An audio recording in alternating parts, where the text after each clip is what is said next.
Yeah, but there have been some bright signs on the productivity front in the last year or so.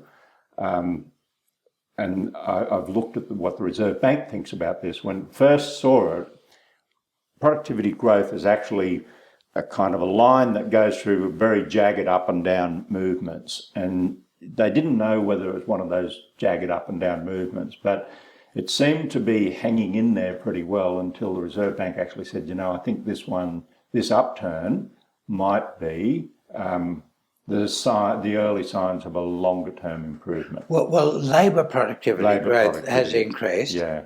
Now, labour productivity is looking at the output per worker. Per hour worked.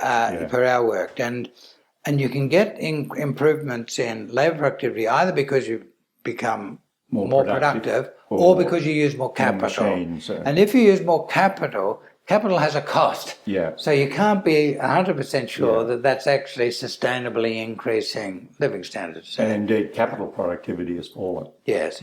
Yeah. So, and we won't know, and it's quite a big calculation to work out total productivity. So the data that the Bureau of Statistics puts out is always a couple of years behind. Yeah. So the latest we've got is 2011.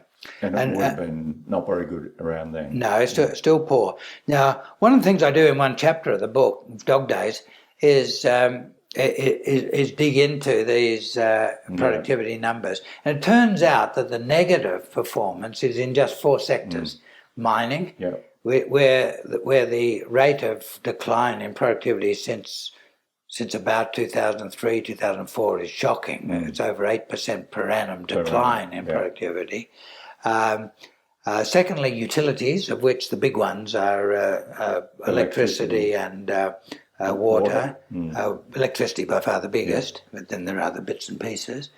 The third one is manufacturing, and the fourth one is financial services. Now, of course, these 4 are a big part of the economy, but if you look at the rest of the economy, there wasn't a decline in productivity. And there's a different story about each of these 4. And to understand what's happened to productivity, you actually have to disaggregate. And in the case of mining, the resources boom caused it. Through several different mechanisms. Marius Kloppers, the chief executive of BHP at the time,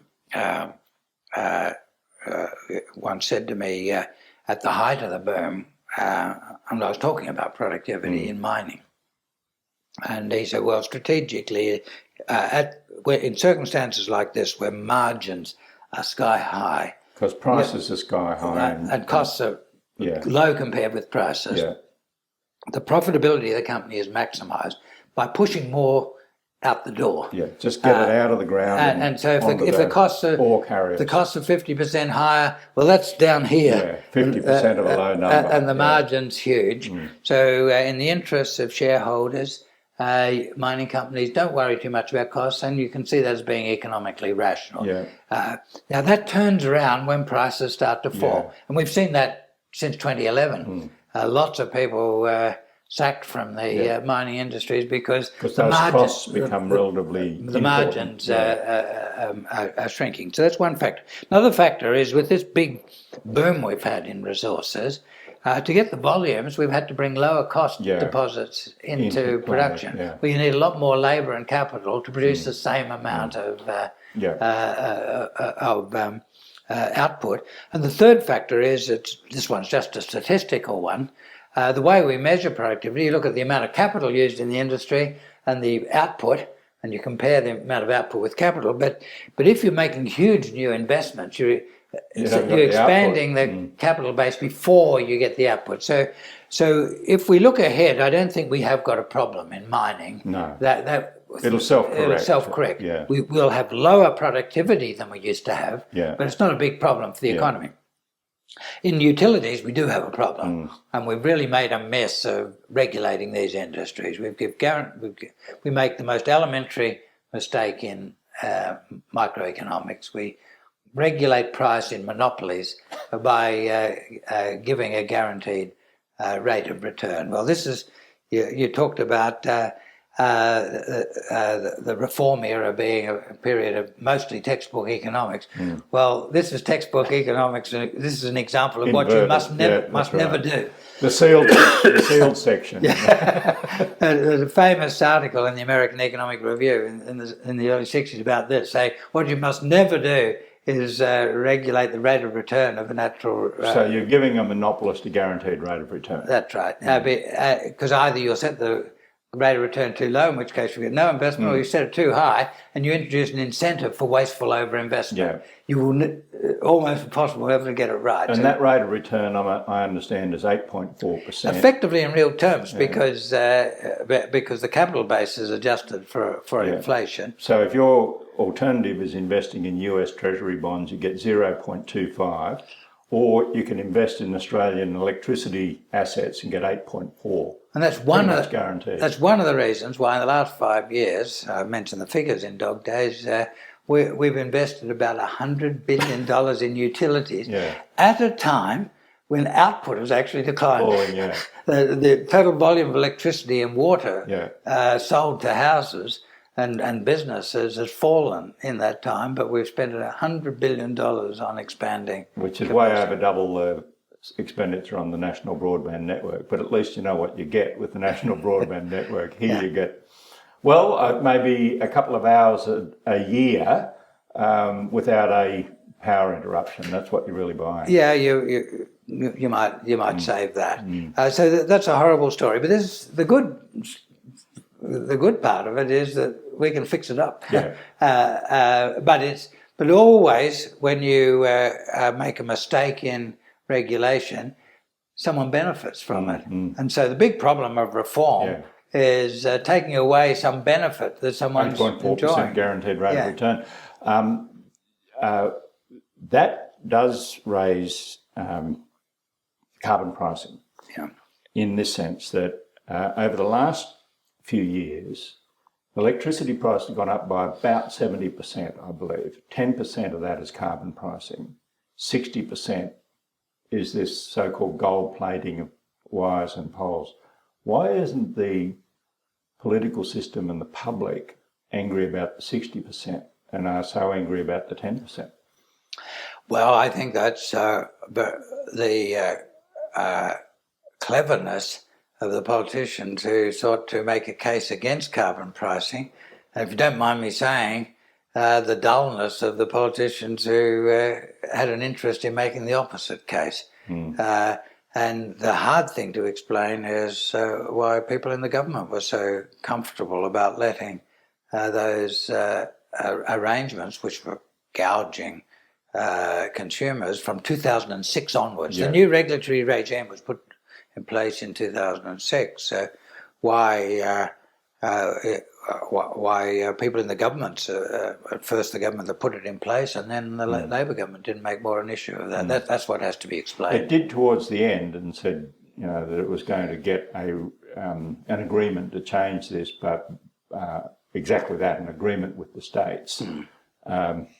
Anyway, that's probably happened, and Tony Abbott will be able to say he brought the price of electricity down, but really mainly because of ending this massive rort of the 8.4% guaranteed rate of return. Yeah, the government said that by getting rid of the carbon price, if they do, then I think they've said electricity prices will fall by 9% and gas prices by 7%.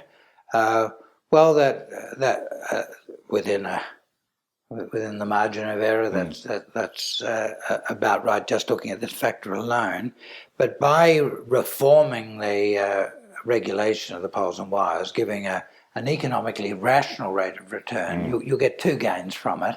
You'll get an absolute reduction in electricity prices because the return given on past investment will actually fall.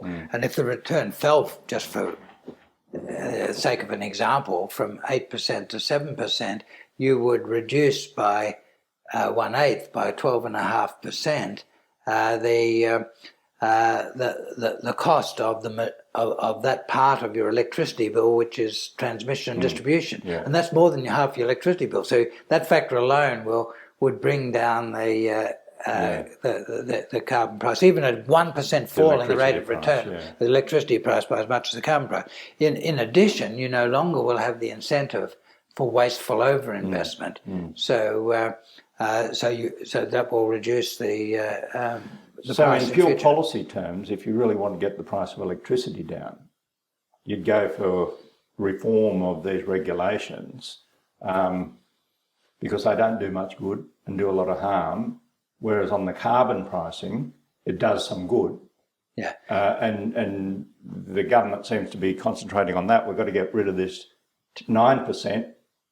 I suppose the policy recommendation is have a look at the big source of the increase in electricity prices, because you can do something about that. Yeah, and the part that's carbon pricing doesn't disappear. The extra that you pay for poles and wires because of bad regulation, disappears from Australian consumers. Yeah. Part of it goes straight into the profits of the companies, which happen to be overwhelmingly foreign companies, but or else in some states still state government-owned enterprises.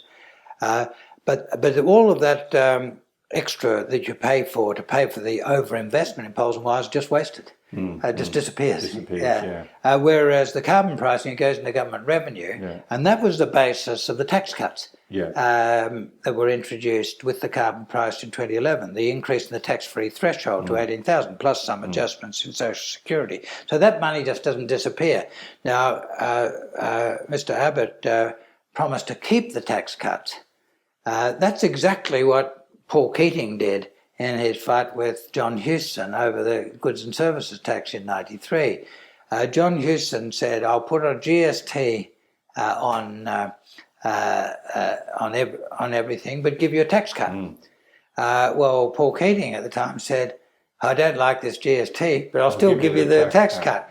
And people faced with a choice, so I'll take that one. I'll take that one. That sounds good. The problem with it was it wasn't sustainable, and then the Labor government had to withdraw the tax cut, and that was politically very damaging. That was the LAW law tax cuts. That was a horrible episode. So the difference between getting a lower electricity price from reforming poles and wires is that you get into consumers' pockets money that was going to disappear. Whereas in the case of carbon pricing, if you remove carbon pricing, you also remove the government revenue. And while people get their tax cuts anyway under current policy, there's a hole in the budget. And we have a dreadful problem in our budget looking forward, and it's been getting worse ever since 2011.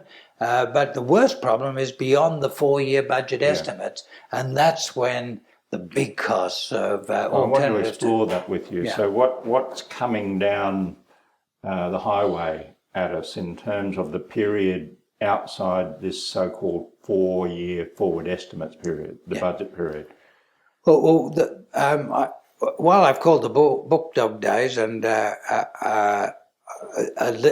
there's more of the book about how we avoid things getting too bad, rather than just talking about how bad things are going to be. So if you're looking 4 years out, the first thing you've got to say is how bad it is will depend on what we do about it. And the core of any sensible strategy will be to make sure we have a big real reduction in the exchange rate.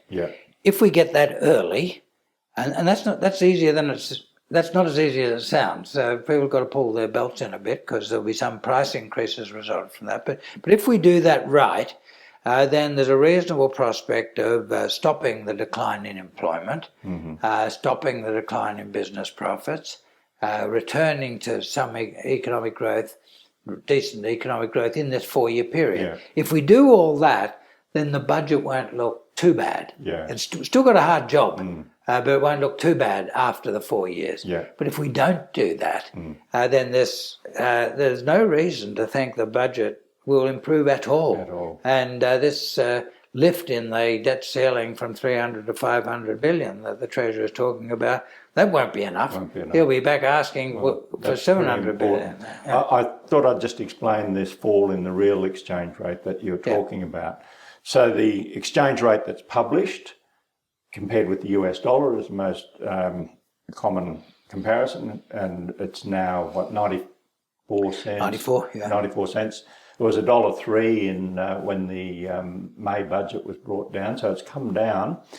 But you're saying it needs to come down further, into the 80s, I suppose? Well, when it was up 103 to 105, I said it has to come down 20 to 40%. Yeah. Now, that's a pretty wide range. That says early 60s to early 80s. Yeah. And why it's a wide range is it does depend on how business responds. Yeah, sure. So you learn that as you go along. Yeah. But we don't, there's no hope of a solution until we get down to the early 80s. Yeah. Whether or not that's enough, we'll find out later. And the second part, you talk about the real exchange rate, because as you say, when the exchange rate comes down, the price of imported goods and services goes up.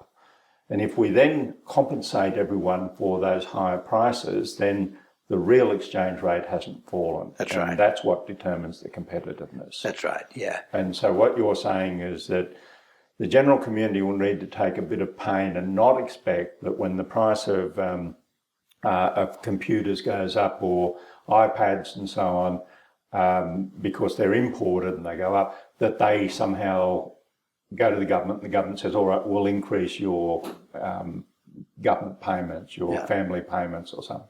So they have to take a bit of pain. Yeah, and wages and profits of business. Yeah. It's the issues there right across the community. So if everyone takes a bit of pain, then at least that means that it's fairly distributed, because if you don't do that, it's rising unemployment, and that's unfairly distributed because the people who lose their jobs bear the burden. That's right, and there's a fairness ends up being essential for the political viability of restraint.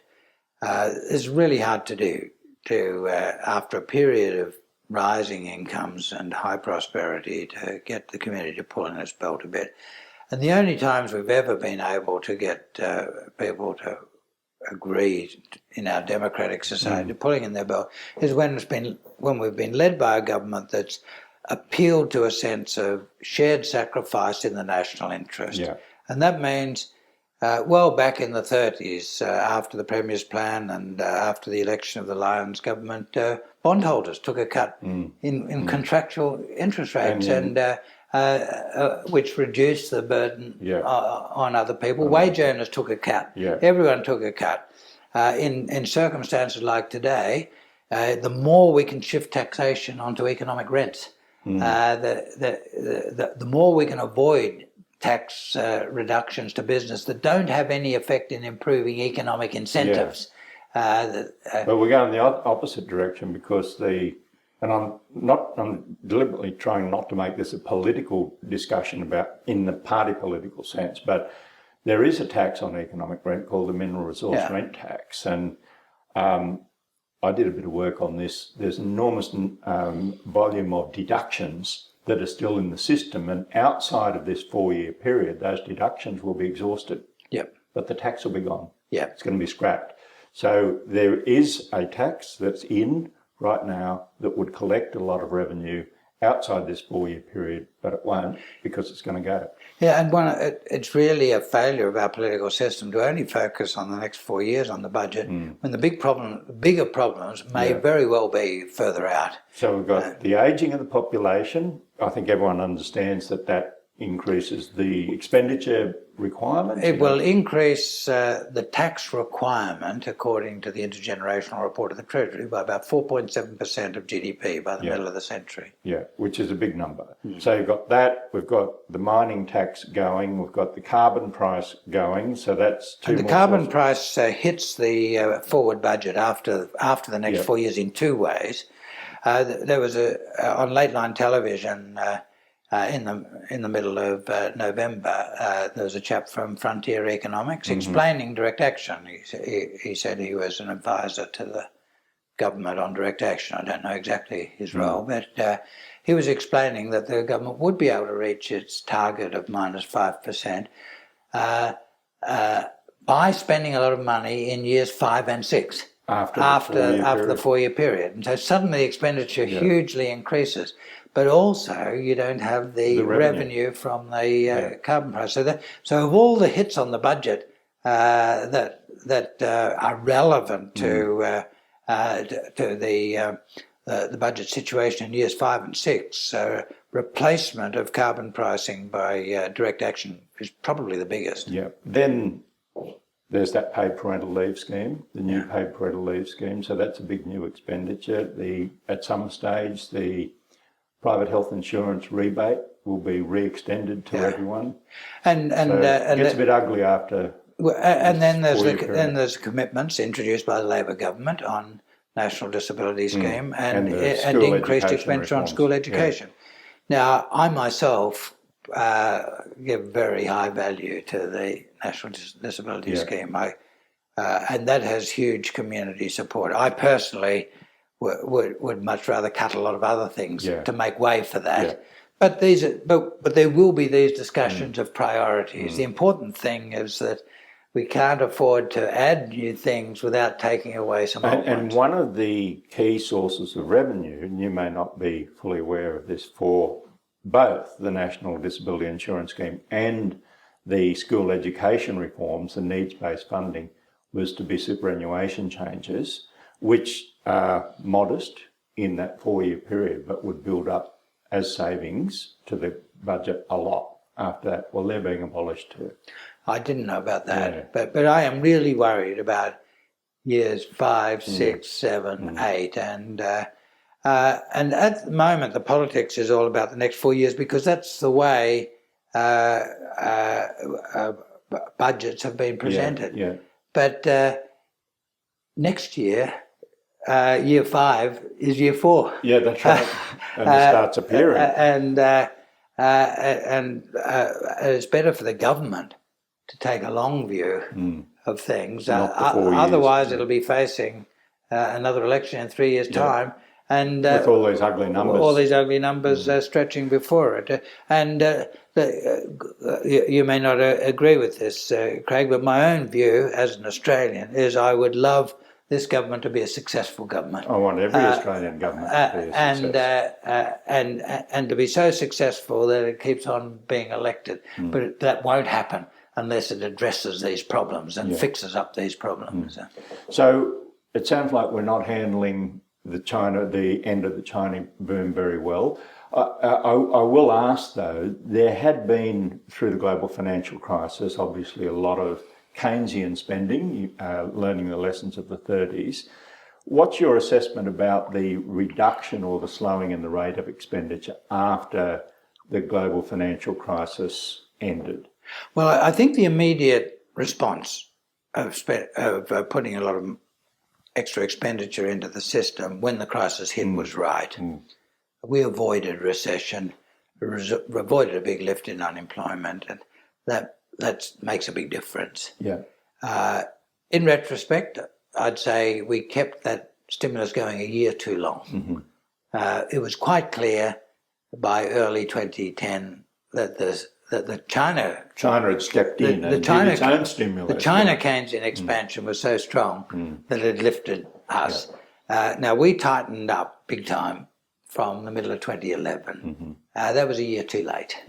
And did that tightening continue after 2011? Yeah, well, from data that I was looking at for Dog Days, the year that's just finished, I can't find another year in history as tight as that in real terms in the budget. So that's real tight. While I'd say the tightening was left a year too late, you can't say that the subsequent expenditure was excessive. Yeah, I understand. I wanted now to move on to talk about your views, effectively